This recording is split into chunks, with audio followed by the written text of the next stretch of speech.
Today we are very fortunate to have a double whammy for a lecture at the very end.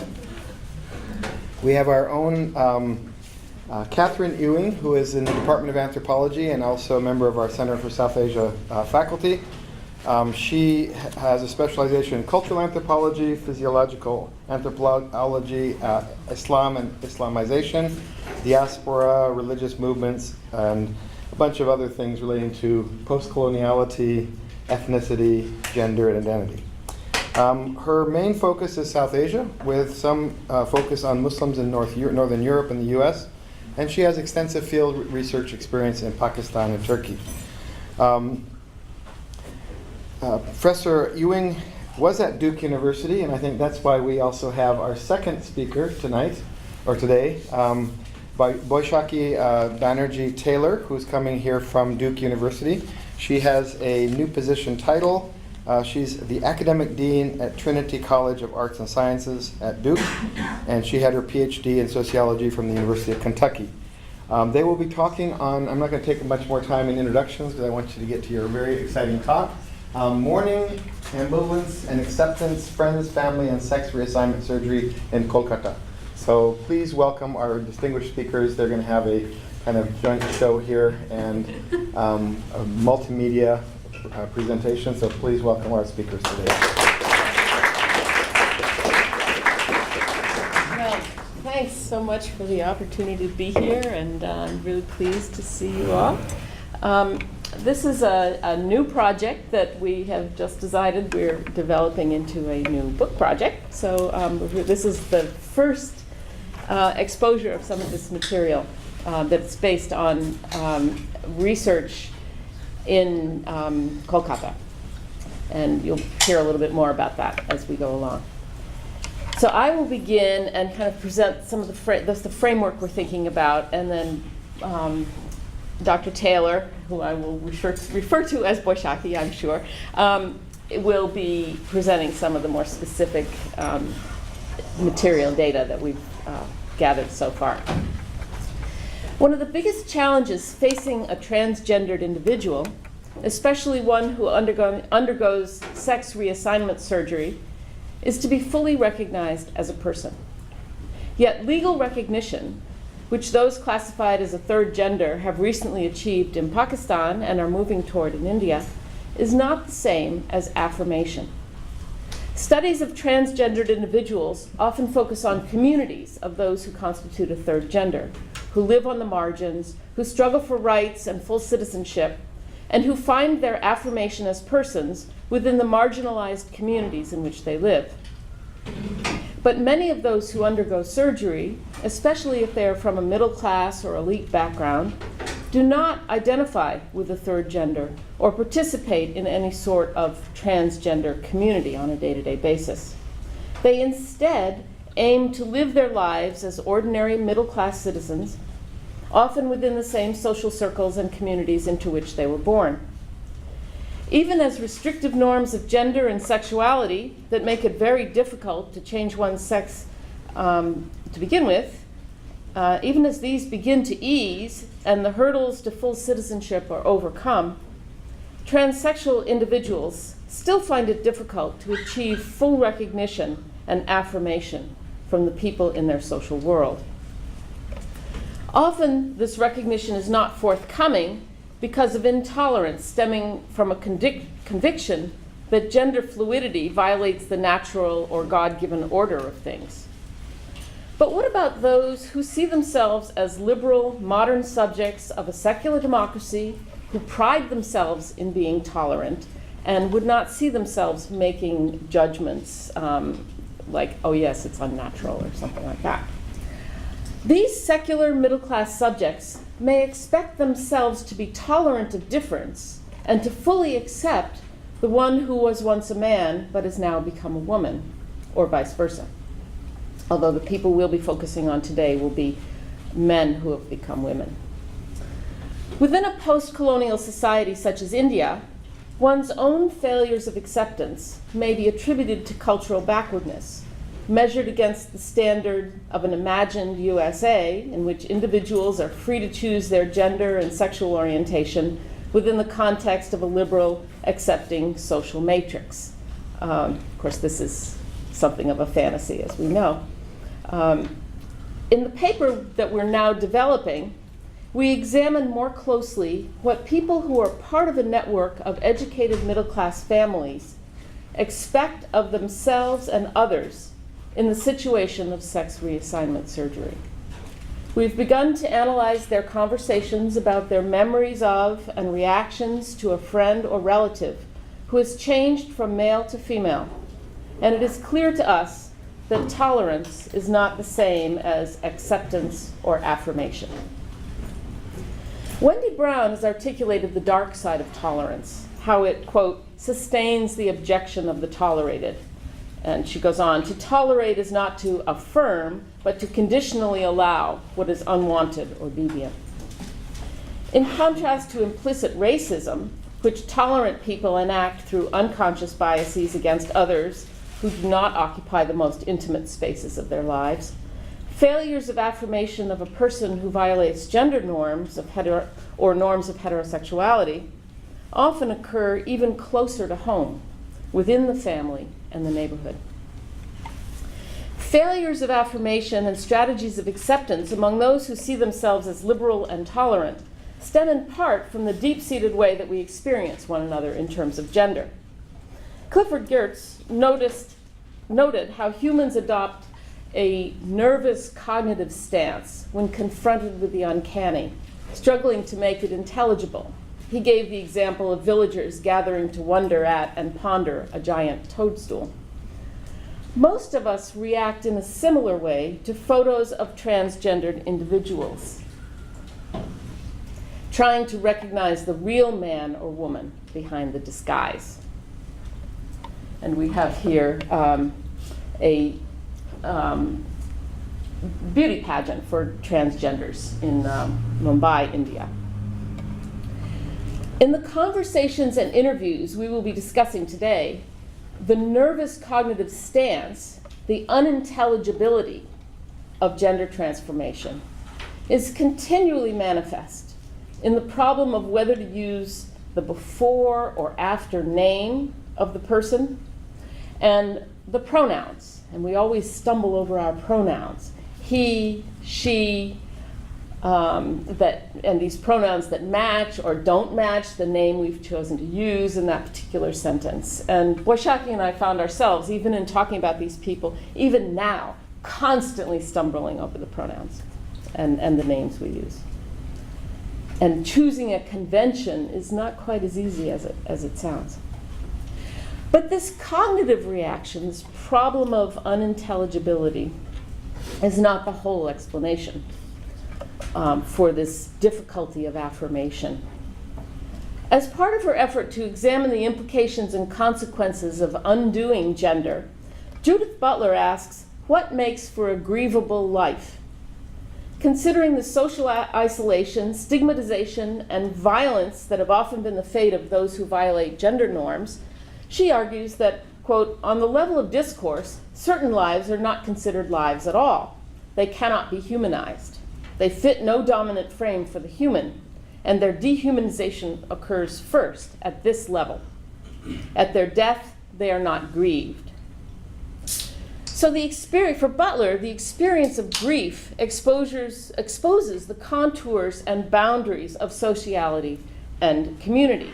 But Butler is talking at the level of the media, of public discourse, when she's framing her ideas about grief.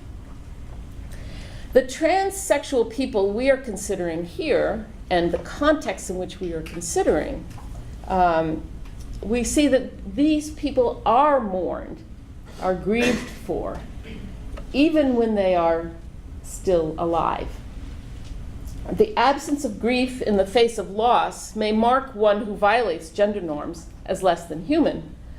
But within the intimacies of everyday life, expressions of grief and eruptions of other visceral reactions, such as anger and hostility, which we could call failures.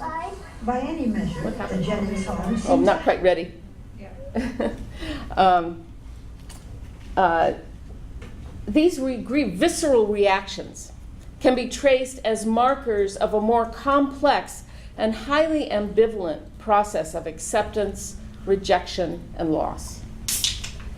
It is within the intimacies of daily life that we can vividly see how intimately linked personhood and gender are, and how profoundly unintelligible the experience of a transformation is.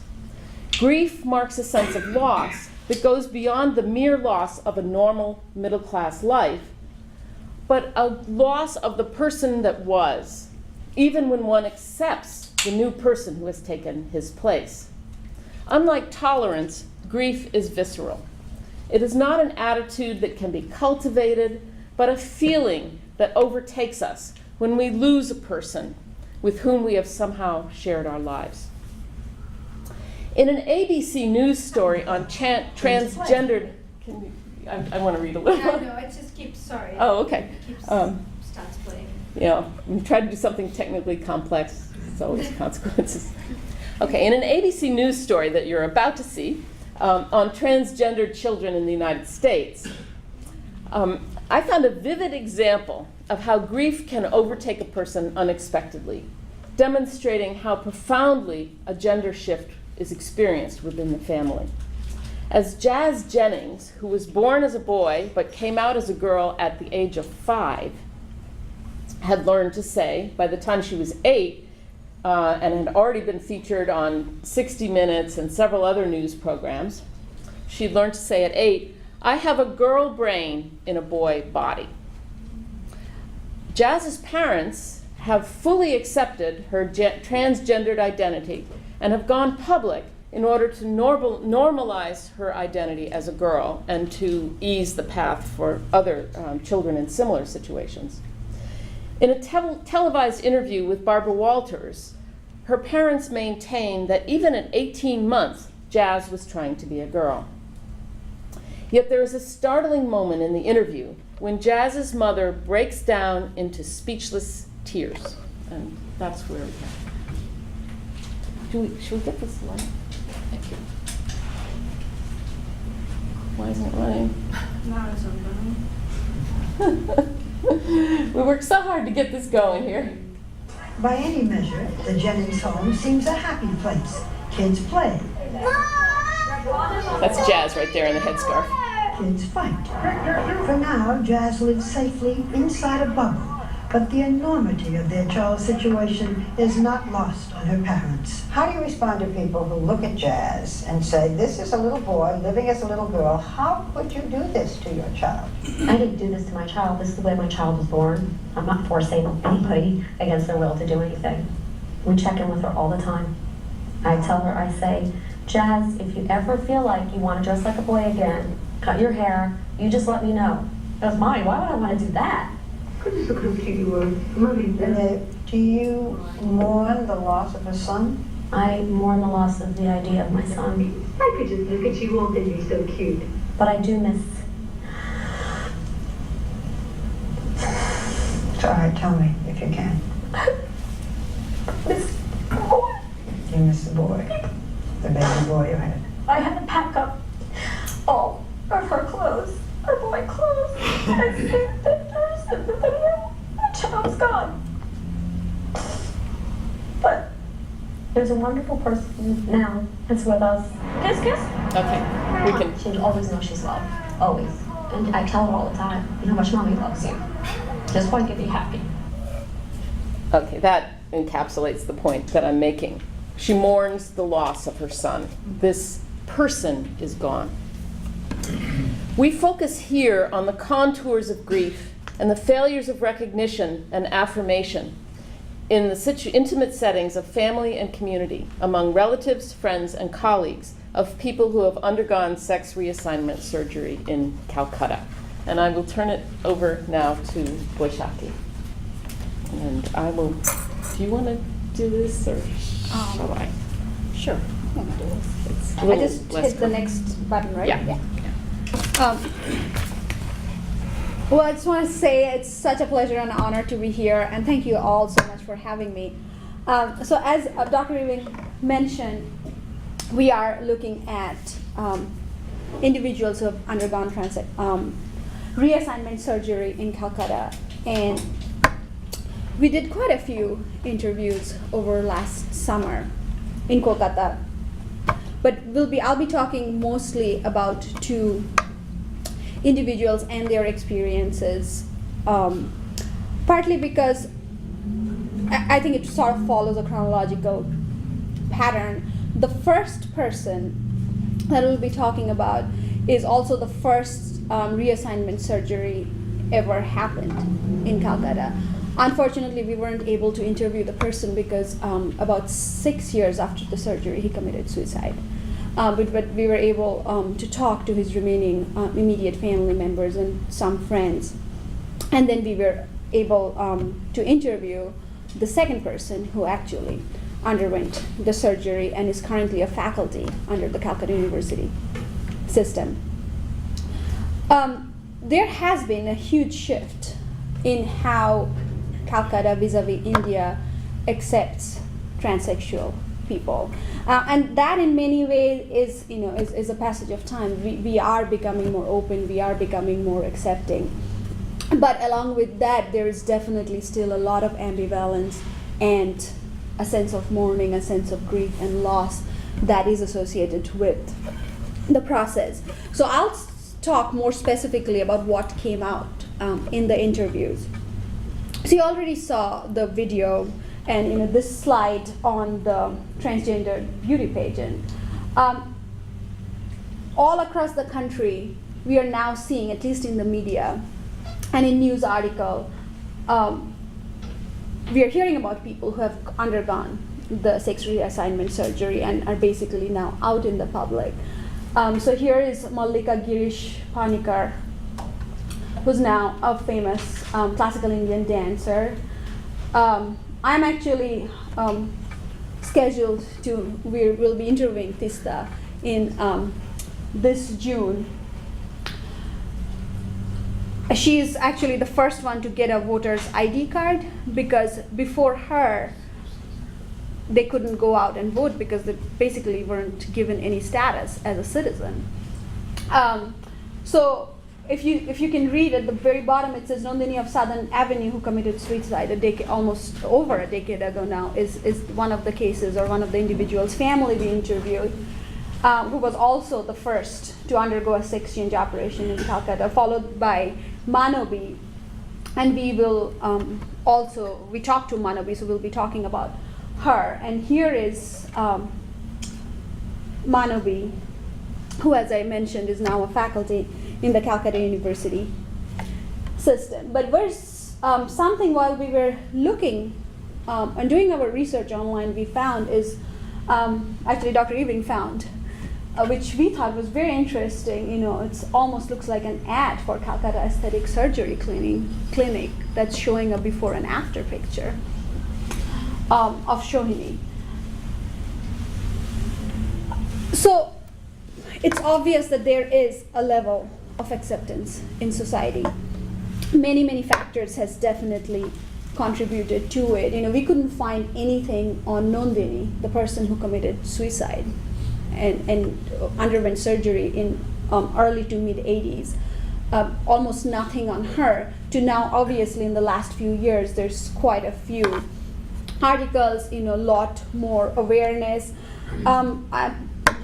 Popular mainstream Bollywood media has been a lot more open. So if you think of movies that were made in the 90s, like Fire, sort of trying to initiate a problem and a debate around the problem, versus if you look at movies that are coming out now, a lot more accepting, a lot more situating it within a more normative framework.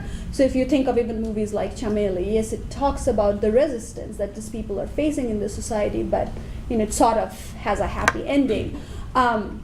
One of the leading Bengali or national film directors, Rituparna Ghosh, just came out with a movie called Arekti Premer Golpo, Another Love Story, which is talking about relationships like this. Memories of Mark just came out, or My Brother Nikhil, and a lot more widely accepted, in major movie theaters, not being banned. Or if you compare that with movies like Daira or Fire, where half of the country wouldn't even allow public screening of movies like that. So there is definitely a level of acceptance.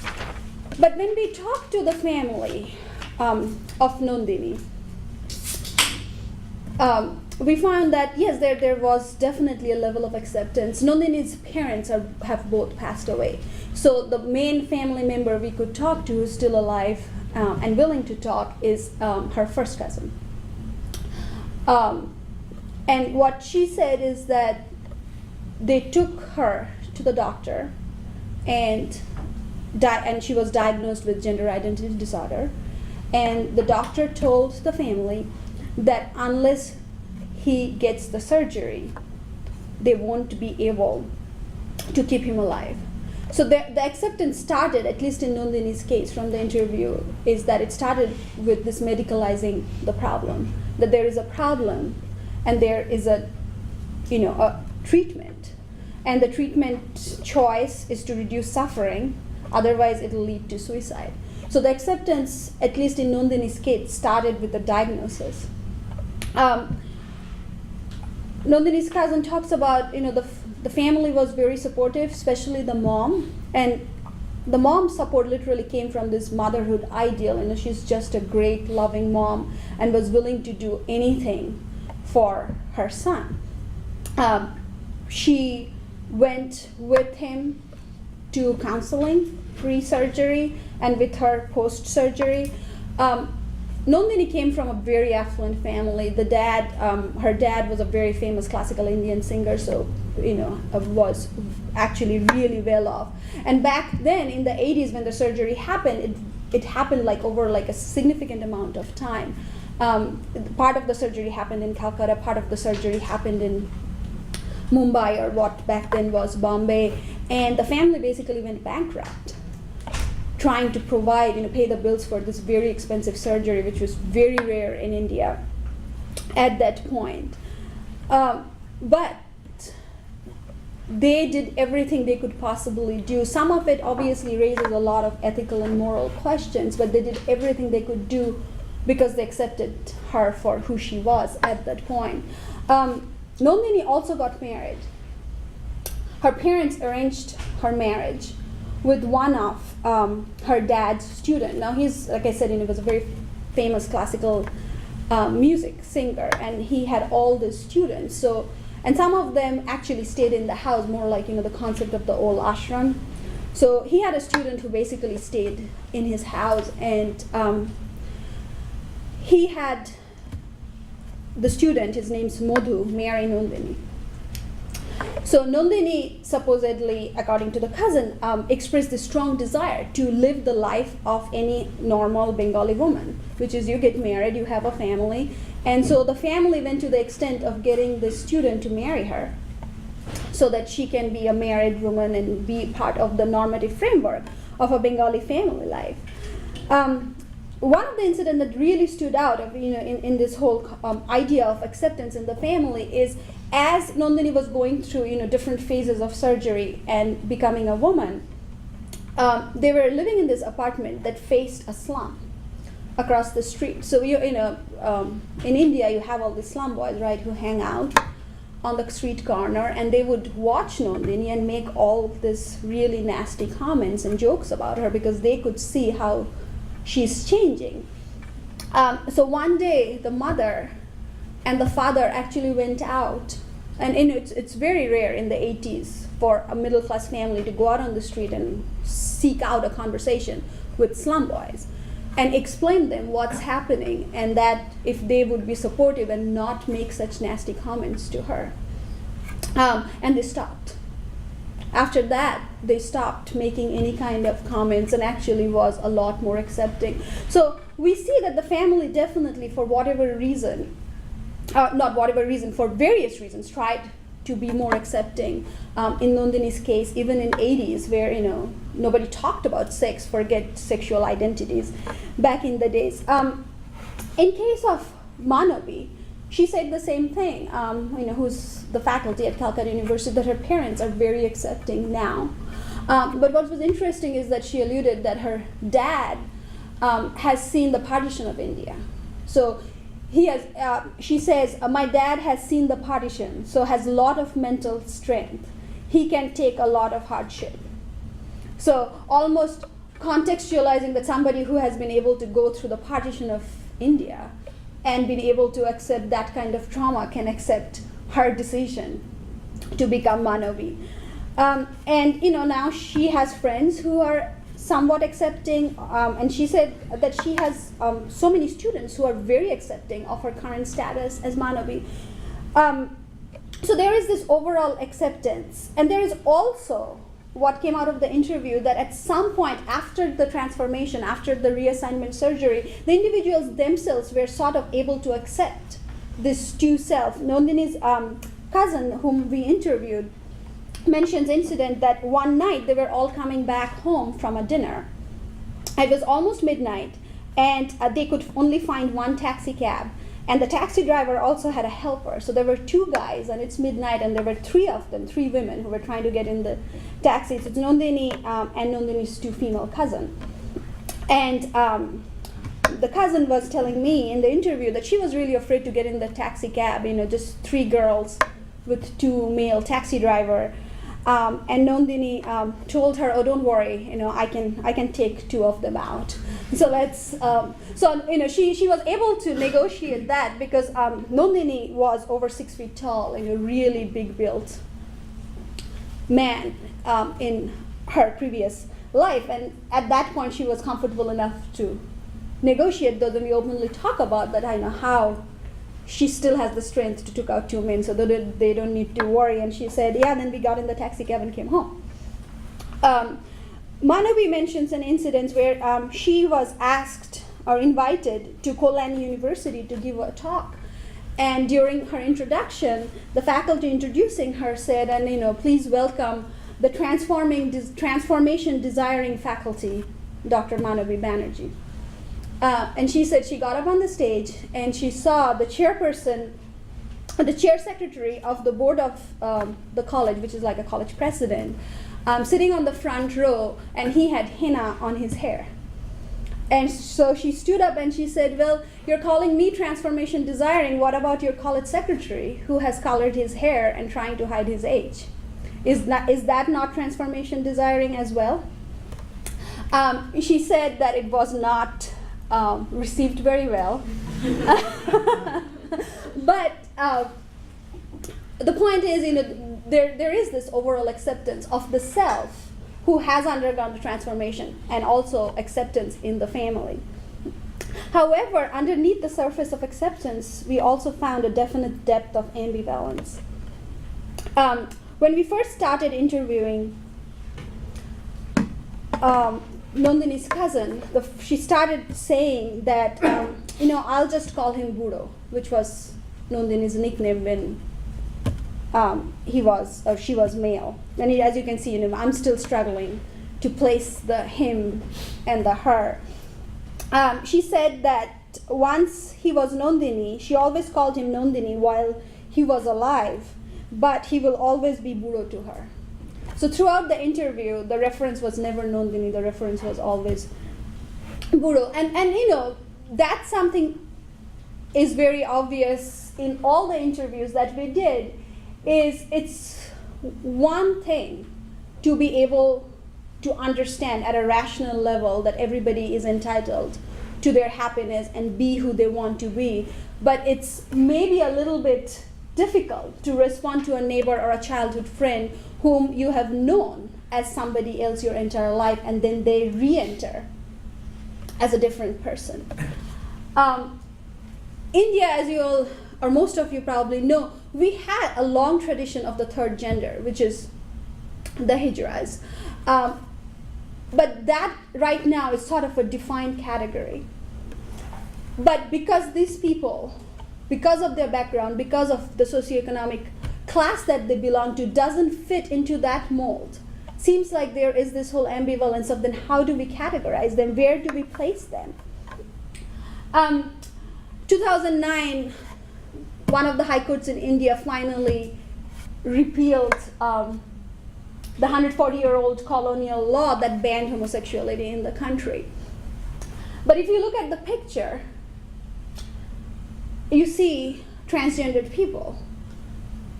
this is the newspaper heading from the Telegraph. Members of the gay community posed during a rally to celebrate India's code.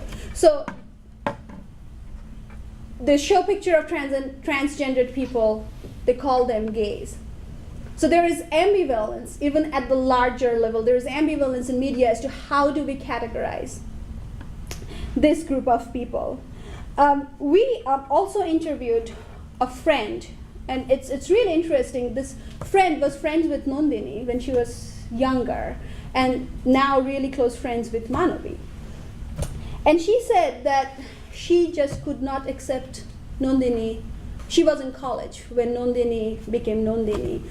And she said she just could not accept Nandini in her life. Ultimately, she told her parents that just get him out of my life. The parents basically, one day Nandini came to their house and the parents came out and said, sorry, she needs to study, she can't meet with you. And she came up with stories of like, oh, I'm really busy with school, my professor thinks I should dedicate most of my time to my studies and not socialize so much, and stopped him from coming. Manavi talks about how right now she has a boyfriend. The boyfriend is a police officer, and they knew each other before she underwent the surgery. And we are focusing on 3 aspects, but obviously this interview raises a lot more questions on how do we negotiate this identity. So but they knew each other when they were both male. And the boyfriend basically told him at that point is, why don't you just do the surgery so that we can be together? Because unless you fit into a sort of mold, there is this issue with the whole acceptance.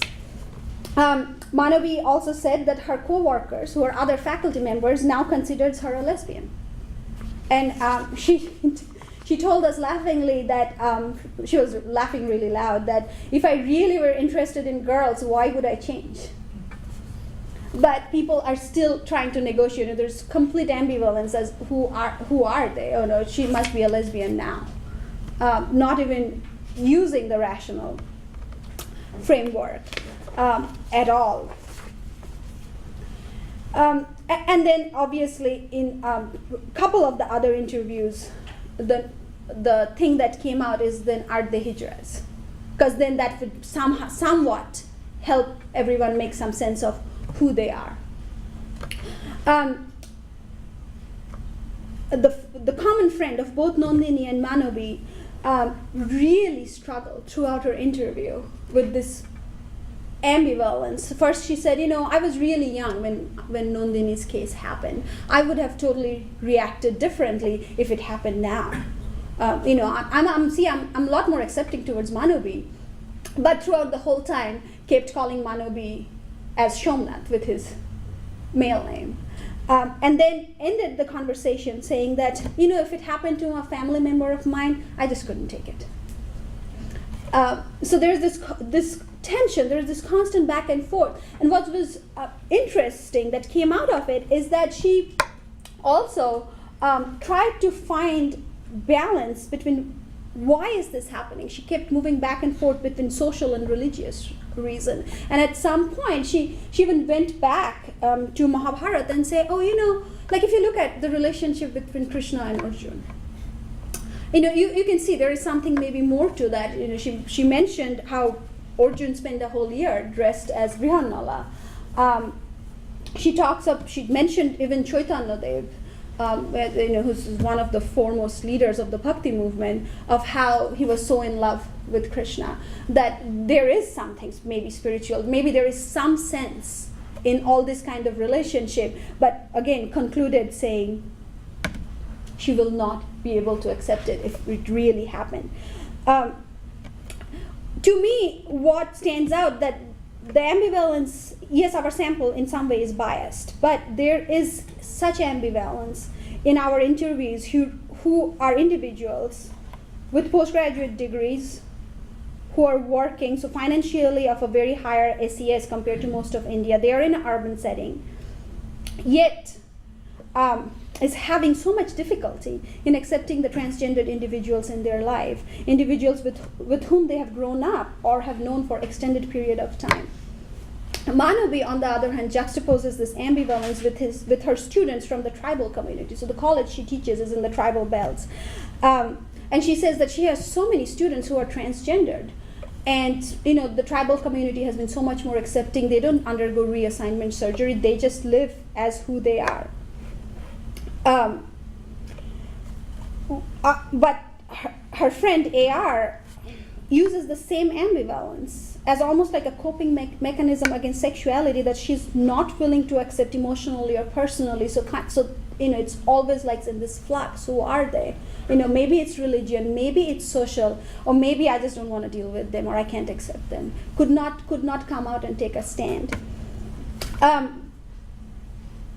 So as Dr. Ewing mentioned in her talk, that it is one thing to be a person of reason who believes that every individual has a right to happiness, even if that means undergoing sexual reassignment surgery. But it's another thing to respond to a neighbor or childhood friend who you have known as a boy or a man and then suddenly re-enters your life as a woman. And that's where the sense of loss comes in.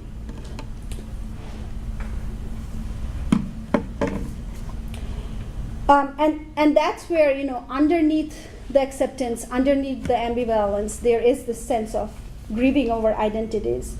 And that there is definitely a sense of mourning that comes out.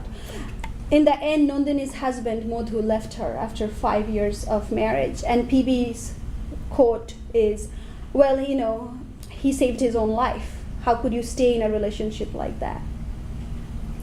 Nandini could not find a job because all her credentials were under the male name. So in mid to late 80s Calcutta, nobody was willing to give her a job because she had no credentials. Obviously, the interviews made it clear that there was so much ambivalence and sort of resistance even in her friends' eyes, including one of the friends saying, "Oh, please, I can't hang out with you anymore." She really was left alone, and eventually she committed suicide. The family sort of fell apart after that. Her dad died from a heart attack, and her mom sold the house, moved back to North Calcutta, older part of the city, and the last news the cousin had was that she has passed away too. Manabi is still fighting with Calcutta University to get her PhD, because when she finished her PhD,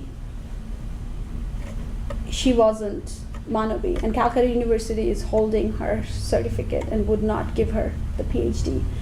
Her male colleagues often beat her up, and she is often sexually harassed at her job. She was married before having this current boyfriend who's a police officer. She won the court case against her husband, who was very abusive. The only reason she pressed Article 375 under Indian Penal Code, which is a rape charge against the husband, and the only reason she says why she finally was able to win the case is the Supreme Court found the husband guilty because Manabi at that point was only 3 years old. Because it was 3 years after the completion of her surgery. So, like I said, we're talking about three aspects, but it raises a lot of other issues and debates that we hope to explore more in the book. But what comes out is that both Nandini and Manabi desires to conform to the heterosexual normative paradigms. Manabi explicitly talks about her boyfriend and how the reassignment was the only way to stay within the status quo. And this desire to pay a high price for a stable gender identity is obvious, and that's what Butler and other theorists points at. But the stability is culturally initiated and often perpetuated at the cost of this not stable gender identity. We have this very strong stable center because there is a not stable margin.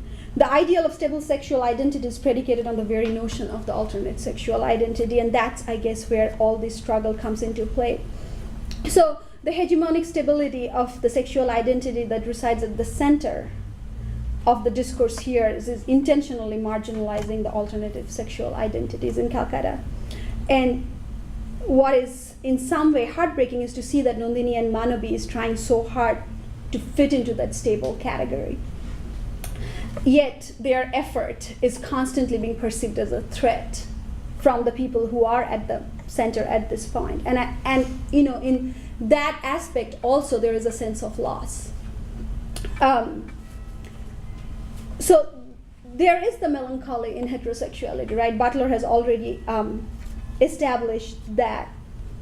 But what is coming out of this interview is that there is not just melancholy, but there is also a real strong sense of loss, even after the reassignment surgery. But for heterosexuality to remain stable, it demands that alternate sexualities stays within the bound of culture, but always at the margin. And that's what we have seen, at least in these two cases, and we are hoping to explore it further. But I'll ask now Dr. Ewing to maybe talk about what we are hoping to achieve and the direction we want to move from here, and then get your feedback. Okay, so I'm not going to say much because we really would like time for questions and comments.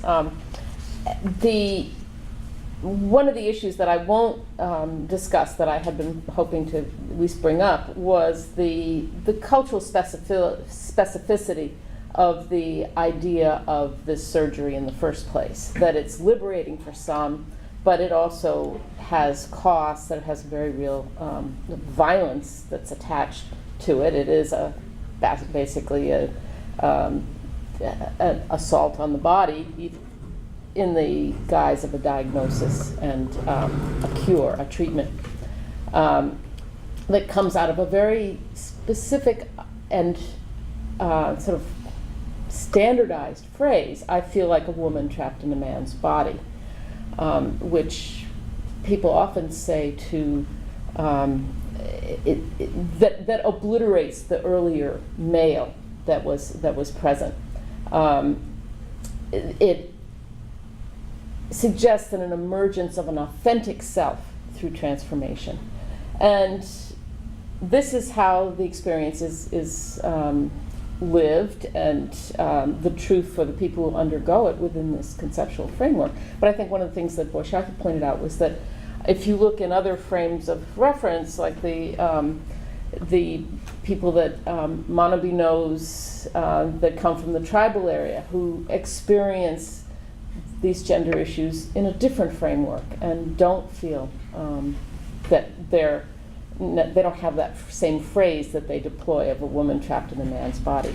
Or the cases that she talked about of Manabi herself, who basically said that she did the surgery because her boyfriend expected it. So this is a controversial aspect of the whole process, and one of the things that we'd like to pursue further,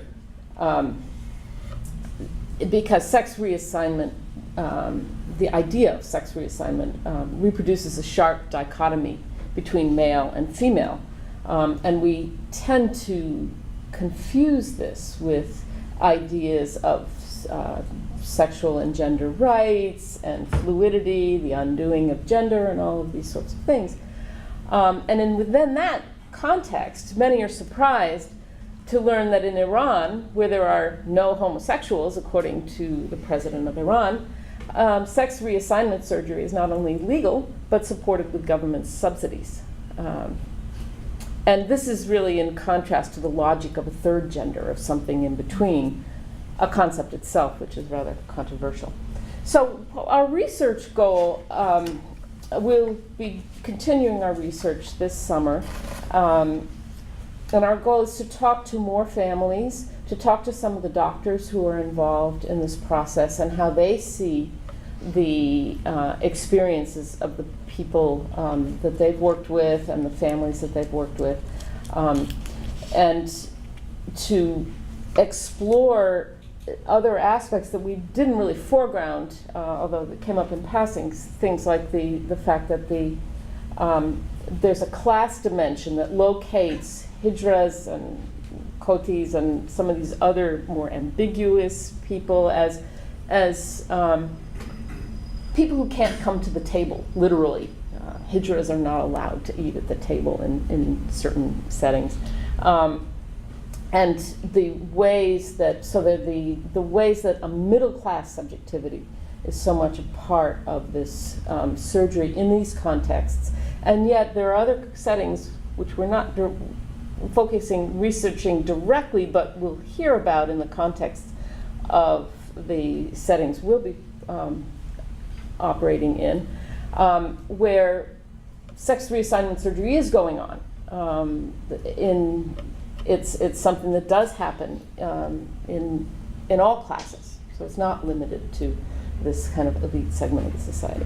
So getting a sense of how this middle class sees itself in relationship to all of the very specific social and cultural context of Calcutta and India more broadly, and in global discourses, is what we're aiming to do. So, thank you very much.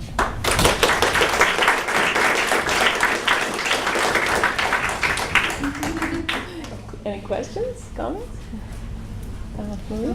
Well, first, thank you. It was really fascinating. Thank you so much. This is a really fruitful project. Several things came to mind. I'm glad you mentioned class at the end, because that's one of the things I was thinking of all the way through.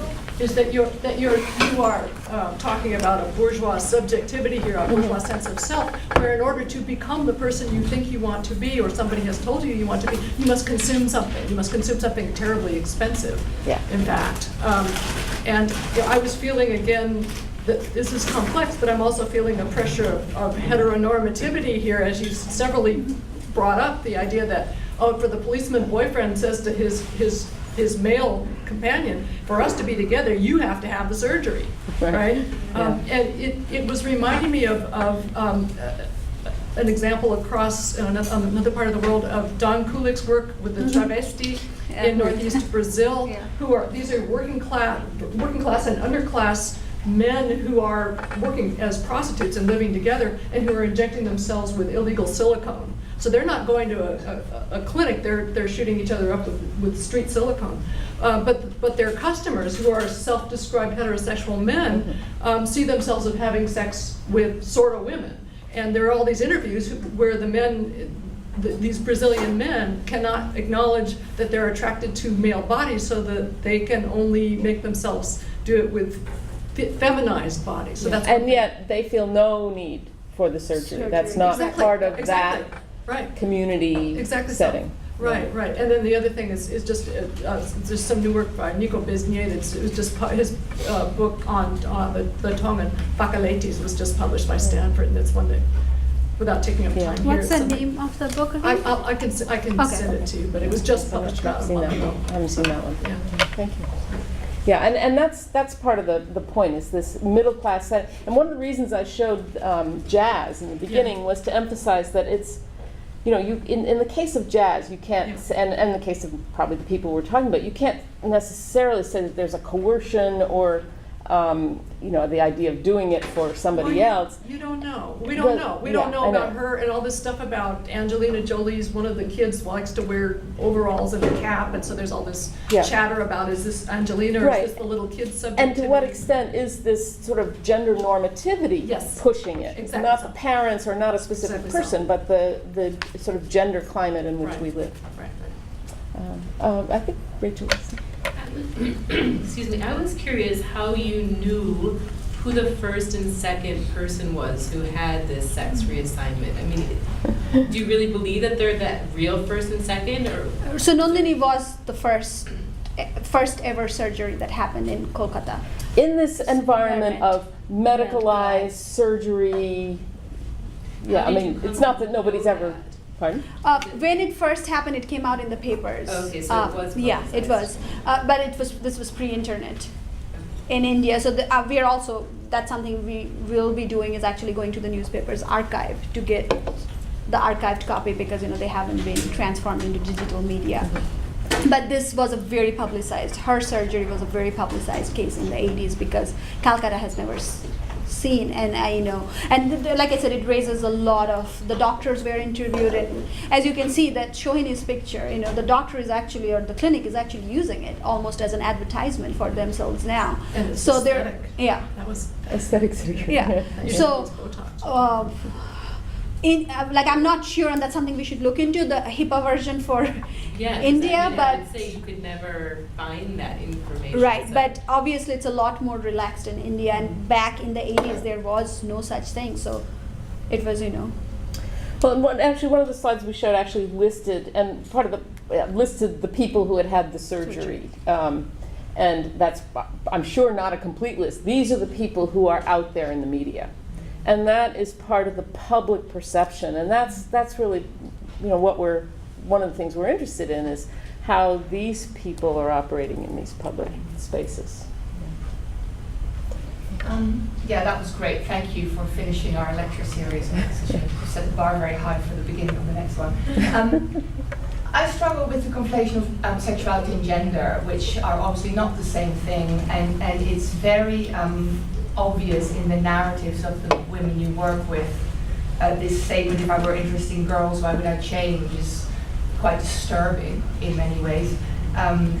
The taxi story is interesting. I've said that about taxi drivers in Bombay. I'll take them on because I'm a big woman who works out. So I don't know whether that's located in her masculinity or the fact that, your average cabbie in Bombay, you could probably take on if you go to the gym once in a while. So there's assumptions of gender and what it means to be a man. Maybe she just said, well, I'm 6 foot tall, so I can take them on. And that might be the cousin, that might be her, or it might be your ears as well, reading that into it. But the fact that the story was told. Yeah, no, I was going to say it's interesting because we talked about this just last night, that I think that's where the cultural nuances comes out to play, because most the average Indian woman is 5 feet, and average Indian male is 5 feet 5. You rarely see a woman, even now on streets of Calcutta or almost anywhere in India, who's over 6 feet and sort of big build. But it could be her height rather than her gender that makes her say that. But for her, I think for Nandini at that point, to say that, the cousin's interpretation was that, because she is so big, she can take on 2 men. That sounds like But macho boasting. Right, and that comes from her narration of the stories that came from the fact that he still has that masculine physique. Then in your list of films, I wasn't aware of all these films, but are these films about transgendered identities, or are they films about sexuality? They are about all of them are about alternative sexual identities, and that ranges from gay, lesbian, bisexual, transgender, transsexuals. Right. Because I was wondering if, and that brings me on to my final point, and then I'll be quiet, that I really do feel you need to add a female to male dimension to this as well, because for someone to choose to be a lesser being is one thing, but for some upstart who decides that she would like to be male and accepted as such, I think you do need that as well. So like that fire wasn't accepted. I'm not sure if that's because it was in the 90s. I don't know that it would be any more accepted now, so I'm not sure if that's about India opening up or that it was such a strong movie about female agency. And I don't know the other movies you mentioned, but you may want to just look at that. And that is something because all the newspaper articles, the names that was listed, they're all male to female. Right, exactly. Right, so we haven't seen any come up obvious, which is the other way around, and that's a very good point, is there is that still masculine or patriarchal dimension or the gender. Here as right. well. I mean, you two very different groups of people. Absolutely, that's a great point. But there are cases. There are cases. We don't quite have the immediate knowledge of them. You mean in yet. the United States? No, in India. In Calcutta, I imagine too. That's one of those things you have to sort of see if we can. And that's Face part of the the reason networks. why we want to talk to the doctors as well. Yeah. To say, just number or ratio wise, what's happening. The other odd thing is that, there's these few cases that have been publicized, and the implication in that newspaper article we showed on the slide that there's the person who's gotten the legal identity card, and then there are these few others that haven't. But if you look on the internet, the ads for this surgery, just in Calcutta alone, there's huge numbers of ads. So who are all these people that are getting this? And what's the message of those ads, to somebody with a fluid gender or sexual? Yeah. It's a repression of Yeah. homosexuality then. That's, Exactly. you know, the Iran case was so, because it sounded like good news, I mean, weirdly good news, and that lasted about an hour, and then it kind of became clear what it was really all about. Yeah, yeah. You touched upon it but didn't explain. What will be your recommendation about the legal handling of this? Do you terminate one persona and restart an identification like 3-year-old? Or how was it handled here also? I don't know. How US handles the ID cards, and what's your recommendation for? Well, you know, I don't think we are in a position to make any recommendation. What was interesting was this finding that she won the case. Because Supreme Court, because the husband kept appealing, and it went to the district court, then it went to Calcutta High Court, and then he finally appealed to the Supreme Court. And Supreme Court came out saying no, you know, but not acknowledging or not giving Manabi her full affirmation as Manabi, but placing it in this legal framework, oh, you are only 3-year-old, which to me is actually dehumanizing and infantilizing her. So that was my understanding or my reading of the incident when she told us, and there is also a newspaper, it came out obviously in the news media too. But I don't think I don't have enough. Yeah, what's happening in the United States, and I don't have a lot of detail on it, but I do know that there's been a struggle over whether birth certificates should be changed. And that's one of the directions that it's gone, and then, the people are, those who are trying to prevent changing a birth certificate are like, how are we going to know who this person is or was, or it's a murky legal terrain. How is it handled now? They issue a new ID and people affidavits and change their name? How is it handled? In the US, I think it's driver's license. Yeah. But you have to you have to change your school degree and everything. It hasn't. I don't think it's been fully resolved here yet. But in India, obviously, this was one of the first cases that came out. But as we mentioned, she still hasn't even able to get her PhD certificate. I've got to teach Katherine. Thank you so much. I'm curious about the medicalization aspect, which you mentioned, about this being described as a gender identification disorder, and specifically that statement of the doctor that said, if Nandini didn't get this surgery, she was going to die, as if suicide was the natural cause of the disorder itself, not the social stigma, not the difficulties that she was going to face, not the isolation, but it's the disorder that would cause the suicide or just breakdown or what have you, and that the surgery was the cure for this, or some kind of, palliative something or other for this. So what would you have to say about that aspect? Well, I think, and this is what I didn't take the time to read out everything I'd written on this because I wanted time to hear people's reactions, is that idea of a gender identity disorder is something that is part of this medicalized construct that's based on a certain notion of self. It's part of this whole medical apparatus that actually the politics of it is that people who are undergoing this surgery don't want to see themselves as having a disorder. They want to see it as just a physical, biological problem. But that perspective also is a very specific construct that assumes that there is an authentic self that's somehow detachable from the body. Although one explanation too is that somehow within the medicalized scientific frame, that somehow there's a female brain and a male body. Again, these are certain formulations that are trying to make sense of the situation within this specific epistemological framework.